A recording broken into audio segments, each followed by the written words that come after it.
Hi hello welcome to நிவிஸ் way YouTube channel. இன்றைக்கி நம்ம பார்க்க போகிறது நம்ம வீட்டு ஸ்டைல் சிக்கன் கிரேவி செய்கிறது எப்படின்னு பார்க்கலாம் வாங்க. அதுக்கு தேவையான பொருட்கள்லாம் எடுத்து வச்சுருக்கேன், ஒன்று சொல்கிறேன் வாங்க.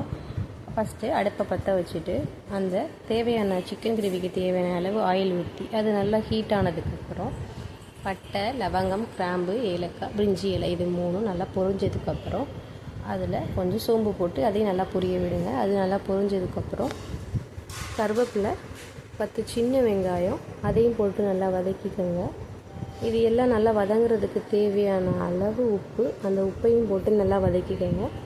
இது நல்லா வதங்கினதுக்கப்புறம் 2 ஸ்பூன் இஞ்சி பூண்டு பேஸ்ட் அதையும் போட்டு நல்லா வதக்கிக்கோங்க. இஞ்சி பூண்டு பேஸ்ட் நல்லா பச்சை வாடை போனதுக்கப்புறம் அதில் 2 தக்காளி கட் பண்ணி வச்சுருக்கேன், அந்த தக்காளியும் போட்டு நல்லா வதக்கிக்கோங்க.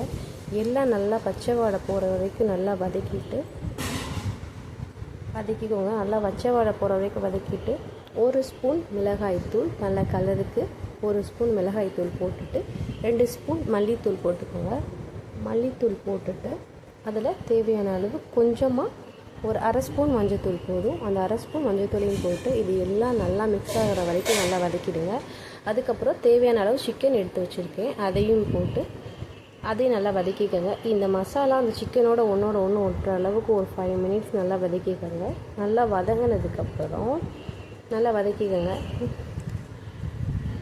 நல்லா வதங்கி இப்படி வந்ததுக்கப்புறம் நான் வீட்டு மசாலா அரைச்சி வச்சுருக்கேன், அந்த பேஸ்ட்டு என்னென்னு சொல்கிறேன். தேங்காய், வத்தல், ஒரு தக்காளி, கசகசா, 2 முந்திரி இது எல்லாம் வதக்கி நான் அரைச்சி அந்த மசாலா தான் ஊற்றிருக்கேன். இந்த மசாலா என்னென்னா நம்ம நிவிஸ் வே யூடியூப் சேனலுடைய நான்வெஜ் மசாலா நாங்கள் ரெடி பண்ணுறது. இதுதான் இந்த இன்க்ரீடியன்ஸ்க்கு டேஸ்ட்டு கொடுக்கறது. அந்த மசாலா வேணும்னா கமெண்டில் பண்ணுங்கள், நாங்கள் உங்களுக்கு ரிப்ளை பண்ணுறோம். இந்த சிக்கனுக்கு தேவையான உப்பு போட்டு நல்லா கொதிக்க விட்டுருங்க. அது உங்களுக்கு சிக்கன் கிரேவி எவ்வளோ தண்ணி வேணுமோ மசாலா அந்த அளவுக்கு தண்ணி ஊற்றி நல்லா வேக விட்டுருங்க.